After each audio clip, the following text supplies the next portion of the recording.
Dak Prescott is playing the best football of his career. Are the Cowboys wasting another year of his prime? We'll get to that and more next.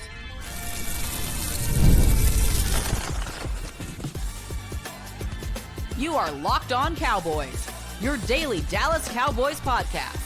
Part of the Locked On Podcast Network, your team every day. Welcome back to the Locked On Cowboys podcast, part of the Locked On Podcast Network, your team every day. We'd like to thank you for making us your first listen of the day. And today's episode is brought to you by FanDuel. Right now, new customers can bet just $5. And if your bet wins, you'll get $300 in bonus bets to use across the app. Welcome back. I am your host, Marcus Mosher. He is Landon McCool.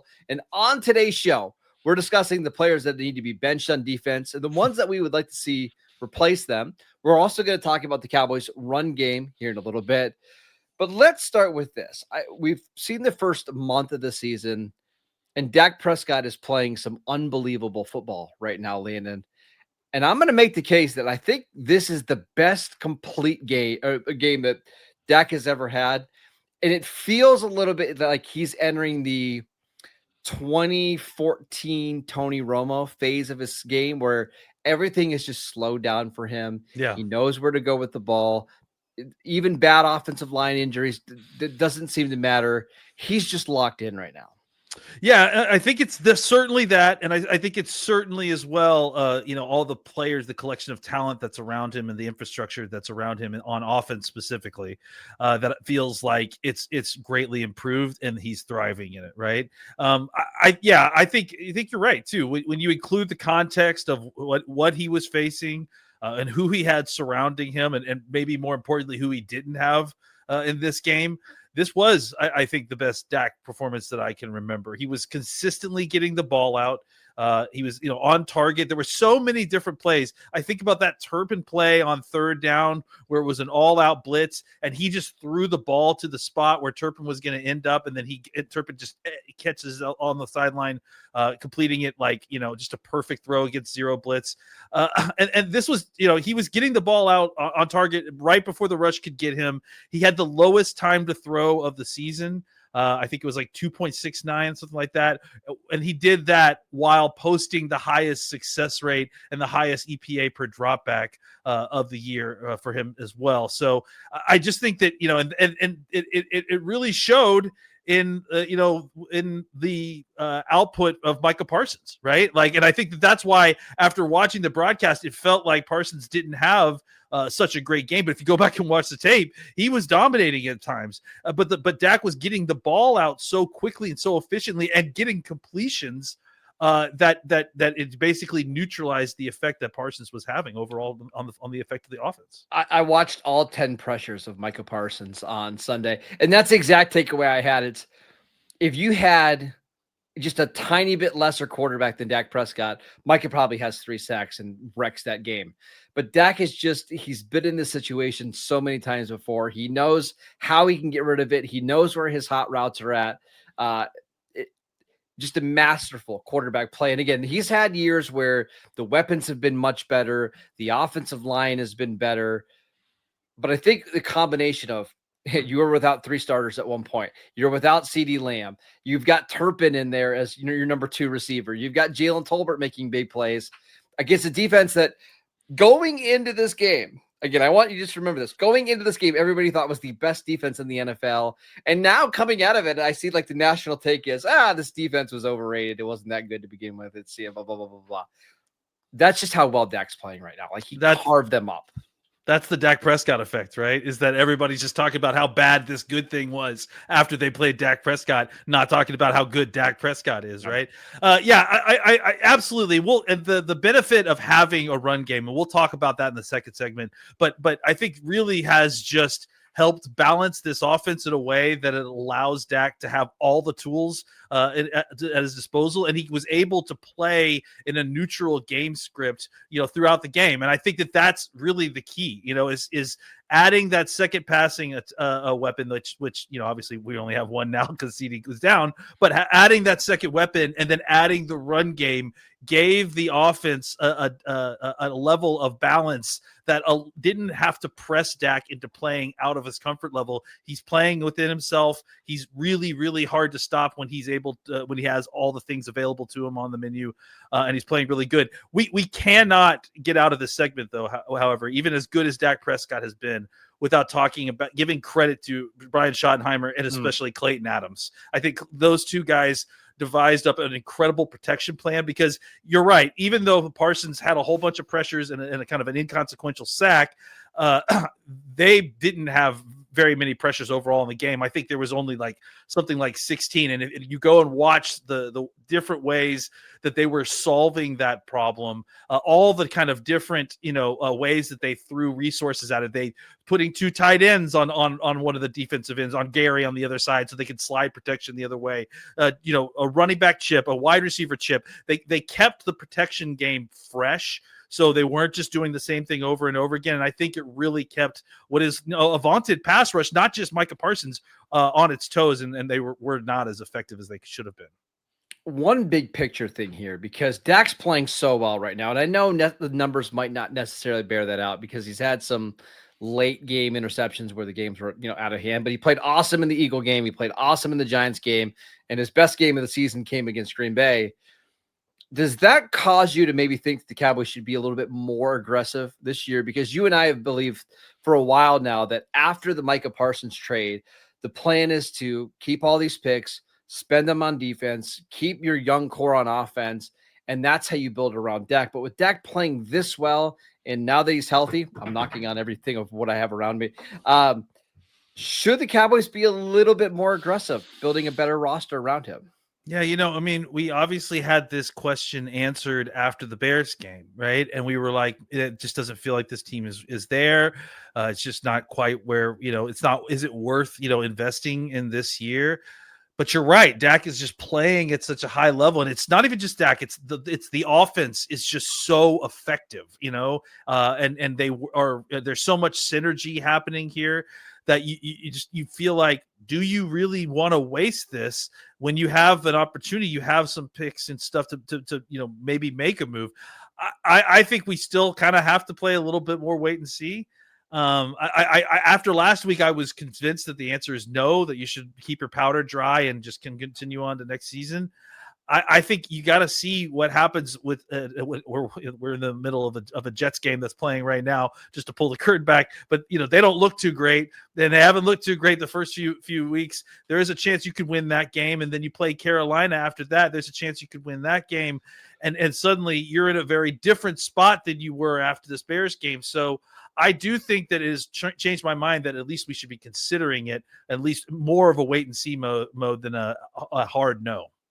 I'm with you. I think the only issue that I'm having is I don't see one player that comes in and fixes this unit. Like, they've got so many issues on so many different sides. And even if you go out and get, let's say, like the top name available, and I'm making one up, like Trey Hendrickson, I think that helps your defense, but does it solve all of your issues? No, probably not. Well, but it's not just one player, though, right? Like, it is the player that you would go get, but it's also the reinforcements that you're getting on defense. And it's also getting an opportunity for guys like Diggs and Bland to be a week away from these injuries and a week back on the field. So you're hoping. And then on top of that, I think every week we're seeing our younger players start to get incrementally better. So I do think that there is something that you could convince yourself. If you go out and got a young player that you could trade for that would still be a long-term investment, not just a one-year rental, I think it still makes sense to go out and make a trade if the right player was available. All right, let's talk about the Cowboys' run game, because that's honestly been probably the biggest surprise this year. We thought the run game would be better under Clayton Adams. I don't think anybody anticipated it being this good. We'll talk about that unit next. This episode is brought to you by Mizzen and Main. You know the saying, look good, feel good. The problem is that most dress clothes only check one of those boxes. They look sharp, but they feel stiff, hot, and they're high maintenance. But that's where Mizzen and Main comes in. They make classic menswear with performance fabrics, so it's effortless to look sharp and feel comfortable. They've actually invented the performance fabric dress shirt over 10 years ago, and they perfected it ever since. I had a big meeting last Thursday, and I wore one of their shirts. Unbelievably comfortable and cool. This meeting room that I was in was like 75 degrees. I was going to sweat really bad. Not with this. I felt cool the entire time. And it's like the feel of athletic wear, but it helps you look absolutely professional. Right now, Mizzen & Main is offering our listeners 20% off your first purchase at mizzenandmain.com with promo code LOCKEDONNFL20. That's Mizzen spelled M-I-Z-Z-E-N and Main, M-A-I-N.com. Promo code LOCKEDONNFL20 for 20% off. And if you'd rather shop in person, you can find Mizzen & Main stores in select states. This episode is brought to you by FanDuel. FanDuel is the absolute best to keep the season going when maybe your team is struggling, like ours is right now. They're 1-2-1. I hate stupid ties, but FanDuel has now an offer that you don't want to miss. Right now, new customers can bet just $5 and you can get $300 in bonus bets if you win. That's right. All you have to do is pick a bet, put down $5, and if it hits, you'll unlock $300 in bonus bets to use across the app. I love FanDuel because they have so many different ways that you can bet on the NFL, like same game parlays, money line parlays, player props, futures bets, so many awesome ways to make your Sundays more exciting. And whether you're a casual fan or you love diving into the stats, FanDuel makes the game day experience so much better. So what are you waiting for? Visit FanDuel.com to download the FanDuel app today to get started. Welcome back to the Locked On Cowboys podcast. We'd like to thank you for making us your first listen of the day. Landon, let's talk about the Cowboys run game because they were phenomenal again this week. Javonte Williams doing a lot of the heavy lifting. What did you see on the tape? First of all, I think we need to take a second and just time to declare Javonte Williams as a resounding free agent success. Right? Like, I mean, just ridiculous. Right now, he's 5th in yards, 10th in yards per attempt, 6th in success rate amongst backs that have at least 15 carries. His ability to stay moving after contact. He's just been very solid in the pass game as a protector and as a receiver. It's shocking, like just how good he has been over the first 4 weeks, just as an efficient runner of the football, and more than that, right? And I got a quick number for you. If you look at running backs that had at least 45 carries, that's at least double digit every single week. Yeah. Second in success rate, James Cook 65.3, Javonte Williams 65.1. Only one other running back is above 57%. And he's got the second best yards per carry among all of those running backs. He's been unbelievable, Landon. It's shocking. Like, it really is, because, look, we've talked about it. Running back is just one of those positions that is really difficult to kind of evaluate in training camp. He didn't get a lot of time in preseason because, they wanted to make sure he wasn't hurt. I mean, he looked good, but it's just hard to know because there's, so much about being tackled to the ground. And that's very much tied to what he has been very good at, right? Is just, he bounces off glancing hits. He stays up. He keeps his feet moving. And look, I think another thing that's been incredible about this is the run game design. What Klayton Adams has brought to this team in conjunction with Connor Riley has really changed the kind of the culture of the team. And honestly, it's like, I think that the success of this run game is why you can go into a lot of these road games with a whole lot more confidence than you normally would have, because you can rely on your run game to kind of even things out, even if the passing game is a little bit disjointed on the road, things are loud, things are a little bit more difficult. It just gives your offense and your team a little bit of confidence that you can be physical and have success while your offense is working it out. So yeah, and Javonte Williams has obviously been a huge part of that. We've talked about the blocking schemes, but Miles Sanders, when he's gotten his opportunities, has also been a surprise. So those two things are not a coincidence. It's not just that you rolled, snake eyes twice. It's that you had a very good system that these players are playing in, and that goes credit to Klayton Adams. I've got so many thoughts here, but I want to start with, we heard all off season long from Brian Schottenheimer and Klayton Adams that they were going to be dedicated to running the ball. And it's different than what Mike McCarthy said it, because you can actually see them working on stuff. And it's not every run is coming out of shotgun and it's, oh, well, here's our token run. So now we can throw the ball 3 straight plays. Like they are dedicated to it. And we talked last night about some of the flaws of how often they were running early in the first quarter. I think they were a little too conservative. But just the way that they're running the ball, where it's under center, it's downhill, everything is in timing. And, it's really beneficial when you have backup offensive linemen in there, like the Cowboys do, rather than asking those guys to, pass block 55, 60 times. Now they can actually go downhill and get into a rhythm and kind of get the juices flowing a little bit. So I commend Schottenheimer and Clayton Adams for kind of sticking to their word and what they told us all summer. And listen, I think it's also tied to the passing game. I mean, obviously play action is part of that as well, but they were attacking the edge defenders in the run game early in this game. And I think part of that was to get them worn down so that by the end of the game, they just didn't have as much of the teeth to attack them with the pass rush. And I think that, in some ways worked. We talked about the game that Micah Parsons had, yes, but you didn't hear very much from Gary or from Lucas Van Ness. Is that the other guy? Yeah. So I think that is an indication of the fact that they were concerned with what was happening in the run game as well, and that they were probably pretty beat up by guys like Steele and look, Steele and Guyton are guys that are not going to be elite one-on-one pass rushers, pass rush defenders or blockers. But one thing that they can do is they can get their hands on folks and move them in the run game. So allowing them to beat up on defensive ends a little bit in the run game just kind of gives them an advantage when it comes pass protection time. Yeah. We should mention, a little bit more on Javonte. He's been awesome. Yeah. Like he's exactly what this team has needed the last couple of years. And I was looking at Rico Dowdle's stats actually on Monday, and I kind of feel bad for Rico Dowdle. I think he probably wanted to get a little bit more money, and he probably was hoping Dallas would give it to him. But like this would have been a perfect scheme for him. And now he's in Carolina in a scheme that doesn't fit. And Javonte looks better, but it's unbelievable how good Javonte looks compared to what our expectations were this offseason. Yeah, absolutely. And it's going to be interesting to see once they actually start to mix in Jaden Blue here a little bit. Can you add in a couple more, maybe one more explosive run a game or something like that? And then suddenly you're really talking about a dynamic run game, and it could supercharge this offense to a new level. Do you think we ever see Jaden Blue? I know Schottenheimer keeps saying he's closer and closer. He's closer. He's close. Look, we're only 4 games in, and he's hinting at it so much that he's got to do it before Thanksgiving at this point, right?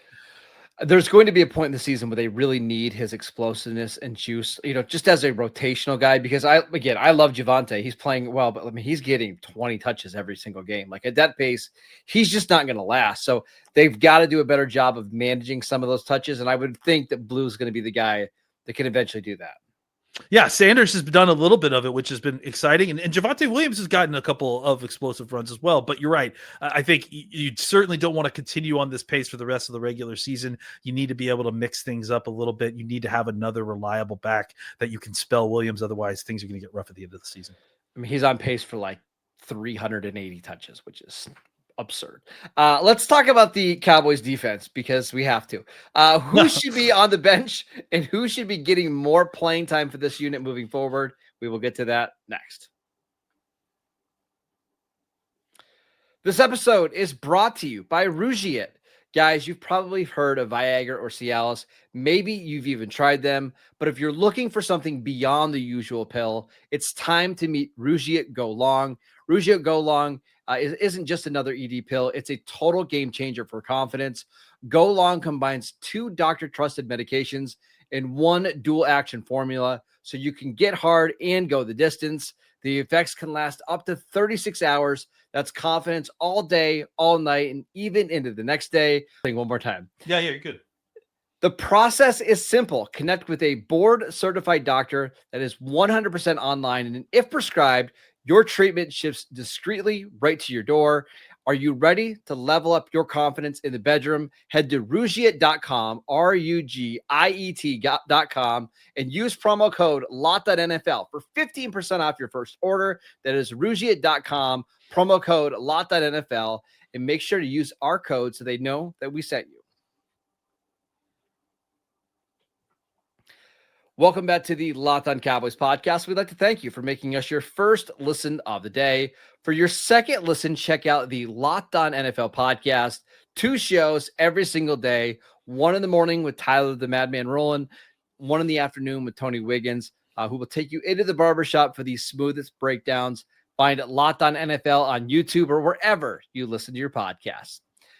All right, Landon, let's talk about the Cowboys defense, because at some point they need to start making some changes, and they have made some over the last couple of weeks. None of them have really worked, but what would you like to see for this defense to at least try to get back to a respectable level? I love that, the only context that we're willing to talk about this defense in is in the context of who can we replace and how quickly can we do it? Look, I think that we've seen a little bit of what I would have done. I think, Diggs seemingly kind of responded to not starting a little bit. I thought he played a little bit better this week than other coverage weeks. was much better. The tackling was still, but he did. I will give Dick credit. He made a really big play on that screen pass in overtime. He kind of blew up play, and it sent Green Bay into a disarray. Now the Cowboys still ended up tying, but that was a huge play to get this game to be a tie. Yeah, absolutely. I mean, I think kind of one of those forgotten plays. It was the negative 3 or 4 yard where he just split two blockers and got that screen, blew up that screen for a huge loss. So yeah, I mean, I think that right now Bland and Diggs are still kind of working their way back from their respective situations, and I think until we'll see Elam kind of be a third in that triplet of kind of just rotating as the 3 outside guys, and then as they start to get healthier, hopefully you start to see Elam kind of fall off a little bit, because I do think that what we've seen from Reddy Stewart in the slot has been pretty good so far. I mean, at least he can tackle and he's aggressive and he's playing the position the way you want it to be played. And considering the Cowboys are not going to be playing clearly they're not going to be playing a ton of man coverage, I think he can probably handle the aspects of the nickelback situation that you need him to. So I just can't believe we came into the season worrying so much about nickelback, and we're through 4 games and it hasn't even been something we've discussed because there's been so many other issues.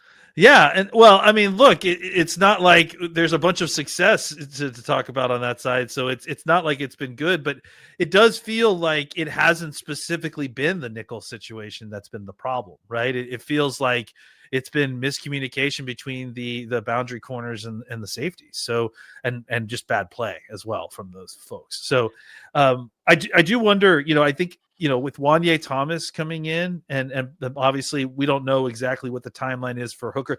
Hooker, by the way, just to kind of put that out there, injured his toe during the game. They think it might be a turf toe situation, which if you'll remember is a ligament problem, right? He said he re-aggravated injury. He doesn't think he's going to have surgery, but it's like a pain management thing. Which it's incredibly painful. Just everyone who's had it has made it very clear that the turf toe situation is not fun to deal with. So, there's going to be a little bit more youth being served. So that's just another position that you feel like you're going to see some more youth served. I obviously think that we should probably have a conversation about the defensive end rotation. Why don't you kind of lead us off with who you would start at defensive end? Can I tell you who I wouldn't start? Can we start there? Let's maybe that's where we need to start. Yes. I think it's time to really reduce Sam Williams' snaps. And I know that they were reduced here in week 4, and I know he can get some pressure from time in and time out, but I feel like he's the guy that's most responsible for a lot of the busts in the run game among the defensive ends. Mm-hmm. And I think at this point, I would rather just give those snaps to James Houston. And if you want somebody who's bigger, maybe just give those snaps to Jadeveon Clowney, who I actually thought played pretty well in this game. Yeah, I thought so too. I think Sam Williams needs to see a big reduction in his snaps.